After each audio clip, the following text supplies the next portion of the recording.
বড়দের সাথে সাথে কিন্তু আমাদের ছোটদেরও মানে চুলের যত্ন নেওয়া খুবই প্রয়োজন। চুলে হেয়ার প্যাক লাগানোও প্রয়োজন, কিন্তু আমরা ছোটদের ক্ষেত্রে সব সময় লাগাতে পারি না। তার কারণ হচ্ছে ছোটদের মানে মাথায় লাগালে ঠান্ডা লেগে যাওয়ার একটা ভয় থেকে যায়, সে কারণে মাসে অন্তত 2 বার হলেও লাগানো প্রয়োজন। তো আজকে আমি সেটাই তোমাদের সাথে শেয়ার করব। আর এই প্যাকটা কিন্তু ছোট বড় সবাই লাগাতে পারবে। আর তোমরা টাইটেল আর থাম্বনেল দেখে তো বুঝতেই পেরে গেছো আজকের প্যাকটা কি দিয়ে বানানো হচ্ছে। তো আরও অনেক কিছু দেব যেগুলো তোমাদের সাথে আমি একটা একটা করে শেয়ার করব। তো তোমরা ভিডিওটা স্কিপ না করে সম্পূর্ণ ভিডিওটা দেখতে থাকো। আশা করছি তোমাদের কাছে ভীষণ ভালো লাগবে আর তোমাদের ভীষণ উপকারে আসবে।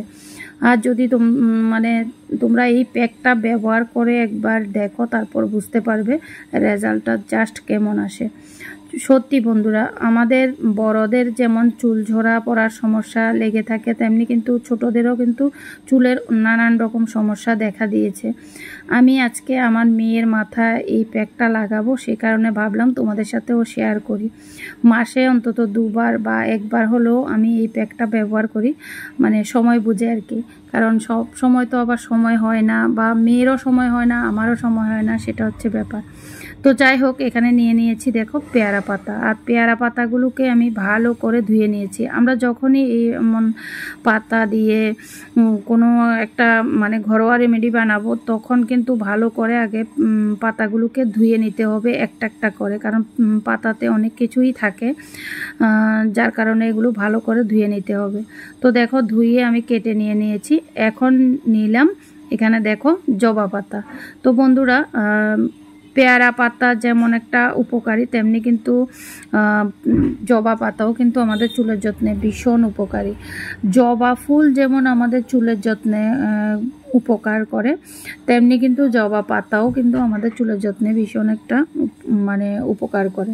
তো দেখো এখানে আমি কয়েকটা নিয়েছি জবা পাতা, সেগুলো কেটে আমি দিয়ে দিচ্ছি। তারপর এগুলো সব কিছু মিক্সড করে আমি মানে পেস্ট করে নিচ্ছি। এর মধ্যে আমি দিয়ে দেব 2টো জবা ফুল। দেখো জবা ফুল বলতে কি, জবার যে কলি হয় সেগুলো, কারণ জবা ফুল বেশি পাইনি, তোমরা যদি বেশি পাও বেশি দিতে পারো। তো আমি 2টোই পেয়েছি, 2টোই দিয়ে দিলাম। দেখতেই পাচ্ছ, কারণ জবা ফুল আমাদের চুলের যত্নে অত্যন্ত উপকারী, তোমরা সেটা জানো। তো এখানে দেখো আমি অ্যালোভেরা একটা কেটে জলের মধ্যে রেখে দিয়েছিলাম, কারণ অ্যালোভেরা কাটলে দেখবে হলুদ কালারের একটা রস বেরোয়, যে রসটা আমাদের মানে জন্য ভীষণ ক্ষতিকারক। তো সেই কারণে আমি জলের মধ্যে কিছুক্ষণ রেখে দিয়েছিলাম। তো রসটা চলে গেছে। এখন আমি অ্যালোভেরাটাকে কেটে ছোট ছোট করে পিস করে এখানে দিয়ে দিয়েছি। এবার চলো এটাকে আমি পেস্ট করে নিই। তো দেখো পেস্ট করা আমার হয়ে গেছে, এই যে দেখো কেমন হয়েছে। তো ভালো করে পেস্ট করে নিলাম। এখন আমি একটা বাটিতে করে নিয়ে নিচ্ছি। তো দেখো বাটিও রেডি। তো বন্ধুরা, চুলের যত্নে পেয়ারা পাতা খুবই উপকারী একটা জিনিস। পেয়ারা পাতা চুলের বৃদ্ধি বাড়ায়, চুল পড়া কমায়, চুলের খুশকি প্রতিরোধে সাহায্য করে। পেয়ারা পাতা ভিটামিন সি, অ্যান্টিঅক্সিডেন্ট এবং অন্যান্য পুষ্টি উপাদান থাকে, যা চুলের ফলিকলকে শক্তিশালী করে এবং চুলের গোড়া মজবুত করে। তো বন্ধুরা দেখতেই পাচ্ছ, এখানে আমি 2 চামচ দিয়ে দিয়েছি সরিষার তেল। নারকেল তেল যেমন আমাদের চুলের যত্নে ভীষণ উপকারী, তেমনি কিন্তু সরিষার তেলটাও আমাদের চুলের যত্নে ভীষণ উপকারী। চুলের পুষ্টি যোগাতে, চুলের বৃদ্ধি ও উজ্জ্বলতা বাড়াতে এবং চুল পড়া কমাতে ভীষণভাবে সাহায্য করে সরিষার তেল। সরিষার তেলের অ্যান্টিব্যাকটেরিয়াল ও অ্যান্টিফাঙ্গাল বিশিষ্ট মাথার ত্বকের সংক্রমণ প্রতিরোধে সাহায্য করে। তো যার জন্য আমি এখানে নিয়ে নিলাম 2 চামচ সরিষার তেল। তো সবগুলো মিশ্রণ ভালো করে মিশিয়ে নিচ্ছি। এই যে দেখো মিশিয়ে নেওয়া হয়ে গেছে। এখন আমি আমার মেয়ের মাথায় লাগিয়ে দিচ্ছি। তো কিভাবে লাগাচ্ছি তোমরা দেখতে পাচ্ছ, একদম ভালো করে মাথা স্ক্যাল্প থেকে নিয়ে চুলের সমস্ত চুলে লাগাতে হবে এটা। তো দেখো ভালো করে লাগিয়ে দিচ্ছি। এবার তোমাদেরকে বলি জবা পাতা আমাদের চুলে কেন লাগাবো। বন্ধুরা, আমরা কিন্তু চুলের যত্নে জবা ফুল ব্যবহার করি, ভীষণ উপকারী একটা জিনিস। তেমনি কিন্তু জবা পাতাও কিন্তু আমাদের চুলের যত্নে ভীষণ উপকারী একটা জিনিস। চুলের ঝরা পড়ার সমস্যা দূর করে, চুলের গোড়া মজবুত করে, চুলের বৃদ্ধি বাড়ায়। জবা পাতা মাথার ত্বকের স্বাস্থ্য উন্নত করে, চুলের শুষ্কতা ও ঝরঝরে ভাব দূর করে, প্রাকৃতিকভাবে চুলের জেল্লা বাড়ায়।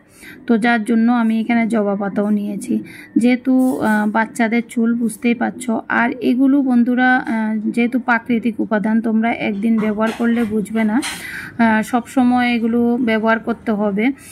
সব সময় বলতে মাসে যদি এটা একবার বা দুবার ব্যবহার করো সেটা তোমরা করতে পারো। বড়দের ক্ষেত্রে সপ্তাহে দুবার করেও করতে পারো বা সপ্তাহে একবার করেও করতে পারো, কিন্তু ছোটদের ক্ষেত্রে আমি বলবো মাসে দুবার ব্যবহার করো, কারণ ঠান্ডা লেগে গেলে আবার সমস্যা হয়ে যাবে, ছোট বাচ্চা বুঝতেই পারছো। তো দেখো এখানে আমার পুরো মাথায় লাগানো হয়ে গেছে। এখন আমি রেখে দেব প্রায় 15 থেকে 20 মিনিট, এর থেকে বেশি রাখবো না, কারণ বুঝতেই পারছো ছোট মানুষ, মাথায় ঠান্ডা লেগে যাবে। তো 15 থেকে 20 মিনিট রেখে তারপর মেয়েকে স্নান করিয়ে দেব। বড়দের সাথে সাথে এখন ছোটদেরও কিন্তু চুলের বিভিন্ন সমস্যা দেখা দিয়েছে। তো সব সমস্যার সমাধান পেতে হলে তোমরা মাসে অন্তত দুবার হলেও এমন করে প্যাকটা বানিয়ে ব্যবহার করতে পারো। আর বড়দের ক্ষেত্রে বলবো সপ্তাহে একবার হোক বা দুবার হোক এই প্যাকটা ব্যবহার করবে, দেখবে চুলের সব ঝরা পড়ার সমস্যা, চুলের রুক্ষ শুষ্ক হয়ে যাওয়া সব সমস্যা থেকে সমাধান পাবে। তো দেখো মেয়ে চুল ধুয়ে এসে গেছে, এখন তোমাদেরকে দেখাচ্ছি। চুল ধুয়ে আসার পর আমি কিন্তু একটু অ্যালোভেরা জেল দিয়ে তারপর চুলের জটটা একটু ছাড়ালাম, তারপর তোমাদের সাথে শেয়ার করছি। এই যে দেখো। তো ভিডিওটা তোমাদের কাছে কেমন লেগেছে অবশ্যই কমেন্টে জানাবে, ভালো লাগলে লাইক কমেন্ট শেয়ার করে দেবে। আর আমি আমার মেয়ের চুলের যত্নে কি কি ব্যবহার করি সব কিছু আছে আমার ভিডিওতে। তো আমার চ্যানেলে যারা দেখোনি চটপট গিয়ে দেখে নাও আর ব্যবহার করো, তারপর তোমরা বুঝতে পারবে।